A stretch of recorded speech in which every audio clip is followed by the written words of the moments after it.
Hi everybody, welcome back to our channel. We are doing something a little bit different today. We're hanging out with Robert. Robert is a coworker and a friend, and we've known each other for about 6 years. Yep. About then, we met when we moved to northern Michigan, and we've been working together. And we've had a lot of conversations over this last winter, waiting for the snow to go away about this off-grid cabin. So we're going to try and answer a bunch of questions today, kind of give some advice, and kind of see where you're at. You're kind of starting with a blank slate I right now. am. You've got some things that you started in here, but then you had some questions, and a lot of the questions that you have are questions that a lot of other people have when they're first starting to go off grid, especially with these little Amish drop off cabins, because these seem to be really popular right now. Yeah. How do I set this up? Right. This So, is just a beautiful piece of property. Absolutely gorgeous. Quiet out here. The wind's blowing through the pine trees. It's just total relaxation. I love it. so why don't you tell us real quick, just a little bit, give us a quick history and about the land and what do you have here and how did you come about it and how long have you had it? Well, there's a total of 240 acres out here, and my great grandfather bought it, and then my grandfather bought it from him, and then after they were gone, my parents bought 80 acres of it, and the rest of it went to aunts and uncles and cousins, and So it's been in the family a long so it's time. been in the family for a very long time. Cool. And we're in northern Michigan in elk country. Yep, yep. There's elk and deer and turkey and I had coyotes out here. I watched from my deer blind Mhm. before, so yeah, it's a pretty piece So of you land. bought this cabin last year, and I it's did.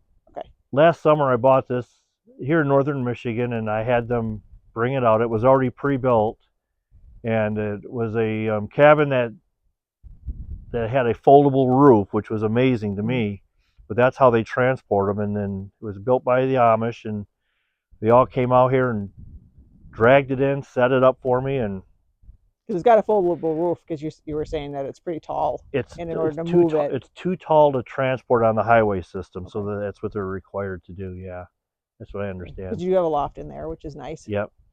So we set it up, and it was just basically a shell. I tried to add some old furniture that I had in storage and do a few things that I'm thinking twice about now. Right. We talked a little bit before we started recording, and we had some advice for you, and we'll go inside and we'll kind of go over that again, and we'll see We'll what you got. talk about what we need to do, and Well, I see behind you. Is that the most important piece of building on a The first thing you need to first do thing for you need every to do when property. you start developing a piece of property? and that is probably the most used You get a piece little of excited when you come up here. no. I mean, it's so peaceful out here. So we're going to take a look at your cabin. What's the dimensions of this cabin? It's 12 wide and total of 30 feet long, but the inside is 12 by 24. 12 by The living 24. space and a 6-foot porch. So anyways, Robert wanted us to come up. He's seen what we've been doing, the way we've been living, and he thought, hey, if I can get some advice on how to set this thing up, we're going to take a look and see if we can steer them in any right directions. Yep. Let's go on inside there once. All right, so first off, we need some lights in here. And you got a solar system. You're thinking of going, instead of setting up a traditional build it solar system, you thought you'd go ahead and try and run this whole thing off a big power station, which isn't a bad idea, a way to get started. Yeah, between talking with you and Barb and talking to other friends who live off grid, this is how they started, and they helped me do some shopping around, and I came up with the Anchor 3800 system, and I'm hoping it's going to work for me. That with the solar generated panels that I purchased, we'll see. You don't have any electricity in here right now because it's all log and it wasn't wired at all. So This was the first model this builder made, so yeah, it didn't come with any electric hookup, any plumbing. It was basically a shell only. So you've been picking up a few things. I see you got some solar panels. I So we'll do. figure out the best place to set that. You got some kitchen started here. Correct. Everything I bought was off marketplace, or it's stuff that I've had in storage. Now, is that a pilot It, controlled stove? yep, a gas stove. I don't know if it's pilot LP controlled or stove, not. Yeah, LP this stove, is but an it LP stove and a 12-volt battery certainly looks for my. old enough. Yep, you got pilot lights right there. So that's good. You don't need any power to run a stove like that. All you need is your gas hookup. That's a good start there. And then what kind of refrigerator is this? You And said this, yeah, it runs off 12 volt. It's a RV refrigerator. okay. Brand new. It came with a little bit of, it didn't either it didn't work or it came with some damage. And the guy that I bought it from, that's what he does is he buys and repairs and Okay. flips them. And so I basically bought a new, never used refrigerator that went into a camper of some kind. Okay. And So that's another good option there. yeah, yep. But then I'm seeing and here, well, one thing with the cabinets that they don't really fit your window. You just kind of got some No, used cabinets. again, and this was a marketplace purchase. Also, I got a good deal on them, so I thought I'd bring them out here. And you're right, they don't fit. But then again, I thought, well, this is just my little hunting cabin, so they don't really have to fit. They just But have to now be you're starting to functional. thinking about using this more full time than part time. Correct. And so now, after talking with you and Barb, new ideas with the shelving system sounds a lot more Yep. efficient. So we're thinking of taking these out. You're going to take them, use them for a different purpose, and then try Correct. to open shelves in here. Correct. You can adjust, put them length, whatever, cut all to Yep. fit that like we kind of did in our place. Yep. I like that idea. Okay. Yep. More shelving, better use of the wall space. And yeah, and I've got other purposes I can use these cabinets for. So we're going to have to figure out a way to plumb in your stove. We need gas to the stove. And then over here you bought a blue flame heater. So you can kind of keep a low heat on here when you go away. Yep. This was a Home Depot special. Or to heat it up fast when you get here and cold. Yeah. Yeah. And I still have to get the wood stove. And we discussed the way I have this cabin laid out. I decided to put a wall in early on to create a bedroom.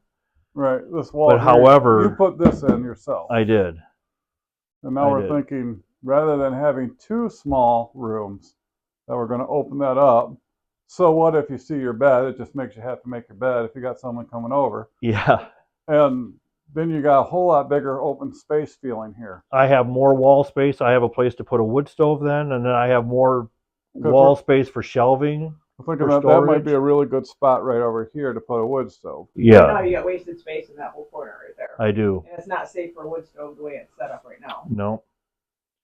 Nope. The other thing is we talked about changing this table out. I mean, I have the idea of a hunting cabin is that you have your friends or your family out here, and at night you break bread together, you play games together, play cards. Absolutely. So I wanted a table big enough to be able to do that, and it's an old family table, but it might be just a little bit too big. I'm not sure.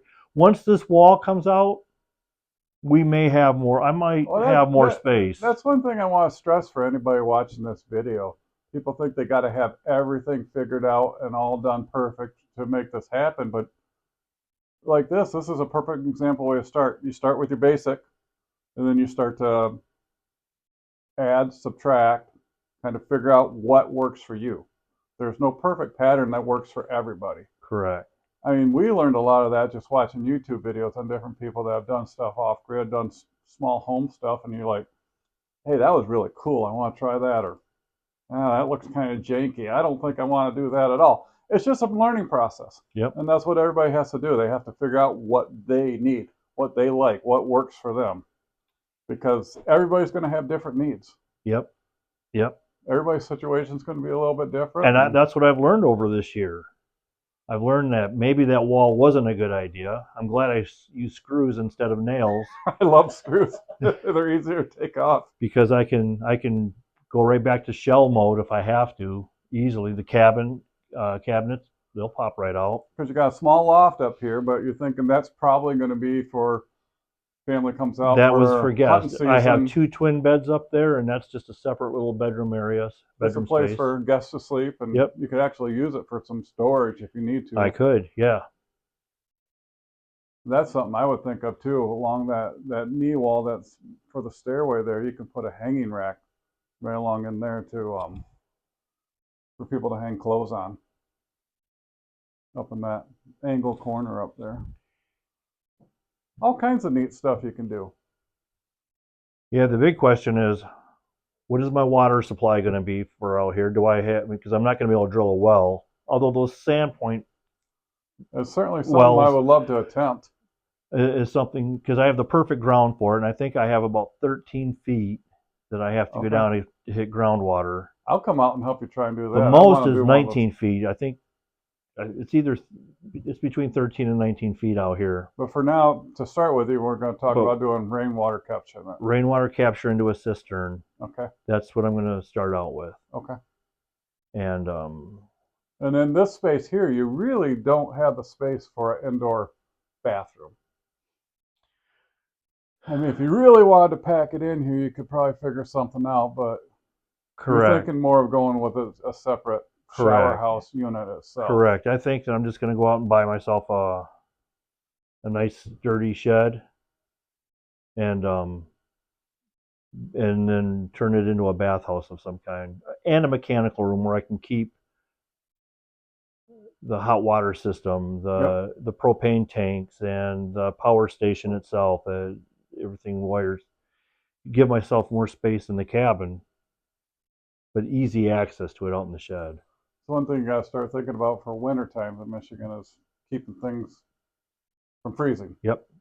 Happens quick, but you're used to freezing. How long did you live in Alaska? 21 years. 21 years. You're a Yeah. full-time firefighter in Alaska? Yeah, I lived in Alaska for 21 years, and otherwise I'm from Michigan. I've been coming out to this property since my earliest memory was 5. I was 5 years of age out here with my grandpa Yeah.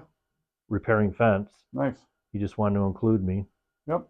So I've had my son out here repairing fence, and we always live with that adage, like you try to leave the property a little bit nicer than the way you received it. That's a good way to live. And so that's what this is. So take Barb on a little tour of the rest of what's behind this wall. One of the significance about opening this cabin up this year is that deer head that I put up there. That was the first deer my dad killed out on this property. It was an 8-point, had it mounted 50 years ago. And so we brought it out here. That's almost as old as you. Yeah. Yeah. Well, you couldn't even hunt back then. You had to be 14 to deer hunt back in those days. Yeah, no, I wasn't hunting at 5 years of age. You're not. But 50, I was out. You're not 55. But Come on. But I was out here. You're not 55. So originally, I thought about building a separate bedroom and then access to the loft from here. And so yeah, again, off marketplace, I just found different things for sale so I could try to outfit this cabin, affordably. And So you got this cupboard right here, which you're using for a pantry. correct. Yep. And if we get rid of this wall, it can go on the exterior wall here. Yeah, we'll create a lot of space once that wall's taken down. And then right back here, we got a stairway up into the loft. Yep. And ideally, now they originally had a ladder that was going to go up to the front of the loft, and I told him I wanted to keep the space clear up there, and I asked him if he could build a stairwell for me in the back of the cabin that could access, so I wasn't coming up on the edge where there's little headspace. And so we came up here and through the back, and he created space for me to be able to reach this loft without a whole lot of head bumping. So you can stand straight up in there, or not quite? No, not quite. Where all your heat is, though, isn't it? Yeah, I'm 6'1". Well, I can stand straight up. I'm 6'1", so I get below this beam. You got 2 little twin beds up here. Yep. 2 little twin beds. And you're right, it's plenty warm up here, isn't it?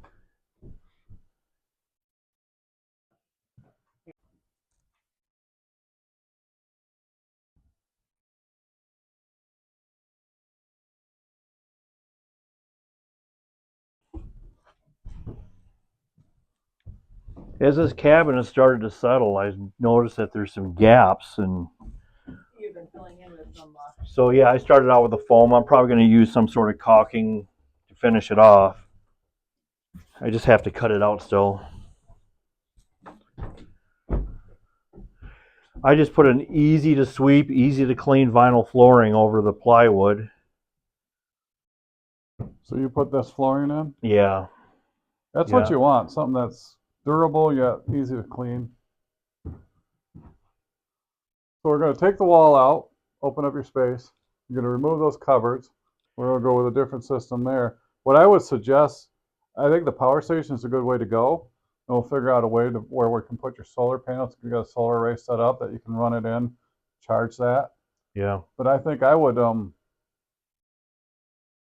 use some cords to start with, just plugging them into there. Make sure you have everything you know where you want it before you start running conduit and putting your outlets in different places. Just once again, it's kind of getting to the living in it and seeing, I really need this, or nah, I changed my mind, I don't want that. Yeah. Yeah. And that's how I think, you know, we have other friends who live off grid, and they were talking about using the power station, and they used extension cords in the very beginning also. Yep. Which works just fine. Your power needs aren't that, we've upgraded a lot of stuff in our off-grid cabin. Some people don't consider it off-grid. It is off-grid. It's off the power grid. But when we had our little outpost cabin in the UP, there's just something relaxing about a minimal electrical stuff. Having an oil lamp, having candlelight. I was originally going to have kerosene lanterns out here. Well, you need a couple. Just you don't have to use them all the time, but I like this. I like the sound of a burning lantern. Yep. This is all I have for right now. Little touch lamps. Yeah. Yeah, you gotta buy a couple kerosene lamps. But you're not living out here yet either. No, as of spring as of 2 weeks ago, I couldn't even get back here. Well, you're gonna need a snowplow then too. Yeah, this is a year-round thing. I need a place to put a snowplow or a snowplow on the truck or a tractor. Did we come through a bunch of state land? We came through almost all state land to get out here. Yeah. That little 2-track. I'm landlocked in between the state land. Yep. I looked at the map. It was 55,400 some acres of state land that you're right next to here. Pretty nice. Yeah. Yeah. You know, it's going to just need a snowmobile and park out at the main road. I know the guy who owns the front of the road is actually private property. Okay. And then you come into state land. It's primarily state land, but it is private property. You saw that little cabin on the left. Mm-hmm. The one that they built a shed around a trailer? Yeah. Yeah. That's the second one we're calling that a cabin, okay? Okay. Hillbilly ingenuity. Yeah. Yeah. That sits on 10 acres of private property. And then across the road from that is 40 acres. The guy down the road owns. And then I got a friend who owns a lot of property on the outside of what we call the sheep pasture, the 240 acre parcel. And he owns a lot of property around us. Well, everybody's different. We got some friends that live off grid, and they're not far from here, but they're on top of a mountain. So it's almost impractical or impossible to get something. They park down and drive snowmobiles up in the wintertime. I mean, there's a solution to everything, but that's the beauty of it. You get creative and come up with your own ideas and make it work for you. Your fridge is right here, and your stove is right there. Or no, your heater's right there, and your stove's right there. That's where you need gas to. Correct. I need gas to this corner here. I think I would set my 100-pound tank right up in this corner here. Otherwise, you're running a gas line. I mean, you could. So I have a lot of gas line. I'm not afraid to run the gas line. I was just trying to think of the aesthetics, because I'm going to have, right now I've got the grill here, and I'm going to put 2 rocking chairs, just like we talked about. Yep. Because I just like that idea of having rocking chairs out here. In our first cabin, they had the propane tank in the back corner, and they just ran the copper line along. You can run it right in the groove of the log. That's exactly what I was going to do. Or right under on your foundation there. Yep. And then come up and go in, and then split it and come around to your heater. Yep. That was the plan. Okay. That worked out good. That was the plan. And originally I was going to, Definitely want to do that in copper, though. You don't want to be running black pipe on the outside no, of a that, building. and you and I talked about that. And that's That'll when rust. I went out and bought 50 feet or 100 feet of copper line all Okay. rolled up. Yep. And I was originally just going to put a deck right here to set my tanks on. Yep. And then run it around. Just get a nice. And then as I started learning more, it's like maybe I should just build a shed or buy a shed,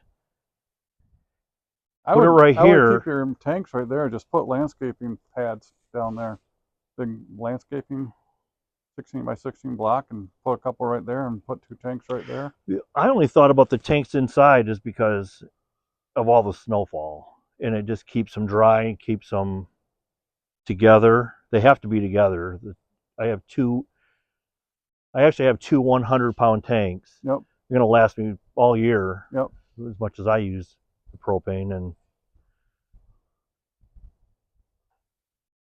But I was thinking if I have my hot water system set up, whether it's on demand or it's an actual hot water heater, or with a hot water tank, then I want that protected.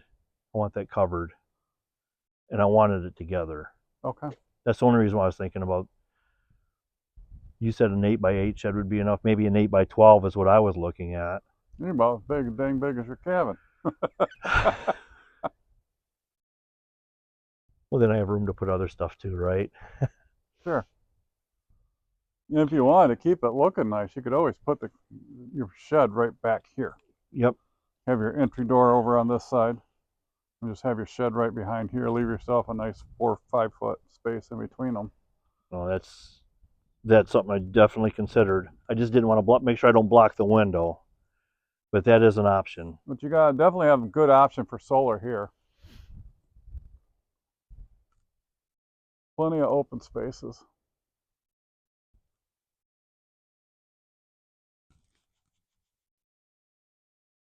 Are these red pine? They're not jack pine. No, the jack pine's over there, that ugly stuff over there. Yeah. It's all jack. They're red pines. Love the sound of wind in the pine trees. Yeah, this all has to get cleaned up still, and now that I'm out here more, I'll be able to pull this up and start burning. I've got piles that I got to burn up anyways.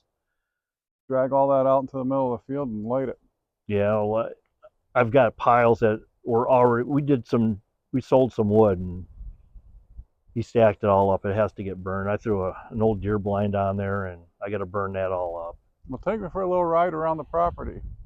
When I was a kid, when I turned 16 and I was hunting, we never had blinds. I just took a bucket and went out by a tree and sat. How many deer did you get? None. None. I said, I remember this is the fence line, and it's hard to see it right now because it's on the ground. But this is where we came in to repair fence, was this line right here. What was that, 60 years ago? That was 55 years ago. Oh boy. Got a little obstacle in the way here.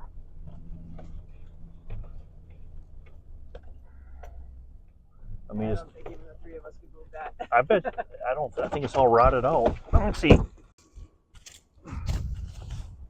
Oh yeah.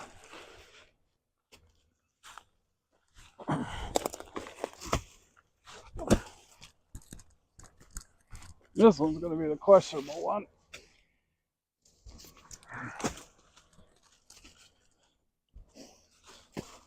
I do this every year. First time out, there's always a tree. The old poplars.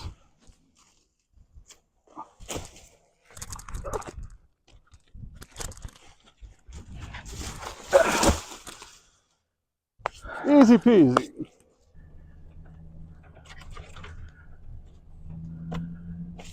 It looks like mostly all maple in there. There's maple, oak, a lot of popple, some birch. I love the birch. I like these dead birch trees. is I take all the bark, all that old bark off of them. Mm-hmm. It's the best stuff for fires. Oh yeah. Oh, it's best fire starter.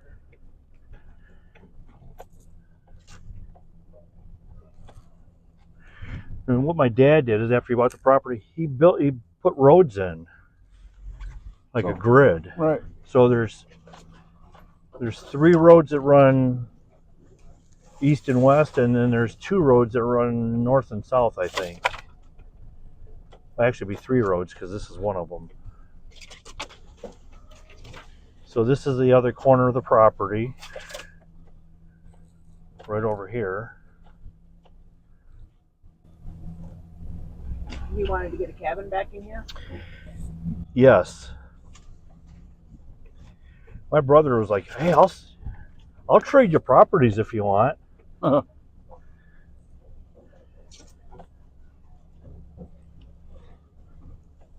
I didn't because the property I have is surrounded by state land 3 sides, which makes it a little bit more valuable. But this is up north. This is the woods that we love. Oh yeah. So yeah, that fence line is right along here. It's all on the ground now. I mean, this would be some. I mean, honestly, this would be some easy maple tapping. You could just tap all the maple trees along this road without having to walk deep into the woods. There's another really nice maple here. There's another road that goes. Oh, you got them all along. I mean, you just Yep. tap the maple trees alongside the road. This is oak.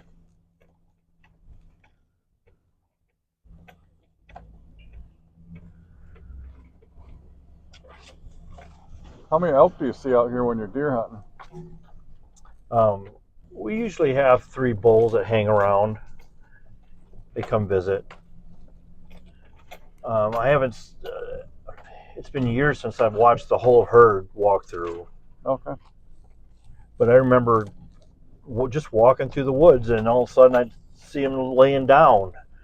1 bull and about 7 or 8 cows. They were just sitting there, laying down on the ground, watching me walk by. Saying, you can't touch me. And they probably know it out here too. They're safe. Do you put in for the tags? I do. Well, since I've come back, I've started. Yeah, since I returned from Alaska. Just don't tell the elk when you pull a tag. You see them coming right up to your cabin on your trail cam. Yeah, they walk right through there. Like I said, it was because there's a runway that runs right past that area. Now you move out here, you'll see things you never knew about. Yeah. What a great day. Oh, it's beautiful out here. We're so happy to see the sun again. And snow's coming tomorrow. Tonight. The fire pit does need a little love. But I dug it too deep. So now it looks like it's just flush with the ground. But no, Dan had a great idea. I'll take this and I'll move it closer to the cabin. Or even And then parking can be over here. clean these pines up, you know, about so as high as you can reach, right? This little group of pines, and put it right out in front of there. That'd just be a nice place to sit. Yeah. You're kind of out of the way, but you're under the pine trees. Watch the stars. This is going to be it for us for this video. I hope we were at least a little helpful and with some ideas. And Oh, yeah. It was great seeing your property out here. It's beautiful. I'd like to come back here in the summertime and see how beautiful it is. And I'd like to keep everybody updated as to what you decide to do and how you end up doing some things here and Running the electric, the gas, the water, seeing how you end up doing some things and putting up the solar panels. after you've lived in it for a little while and see what you changed and what advice did you take, what worked, what didn't work. And maybe tapping a few maple trees. Oh yeah. Yeah, we'll get you set up for maple season. Yep. I would like to help tackle driving a well. I haven't done that yet. Yeah. That'd be something that'd be new for us. It'd be fun. Yeah. So. I just got to find a weight big enough to drop and give it a shot. Yep. So see you guys next time. Bye.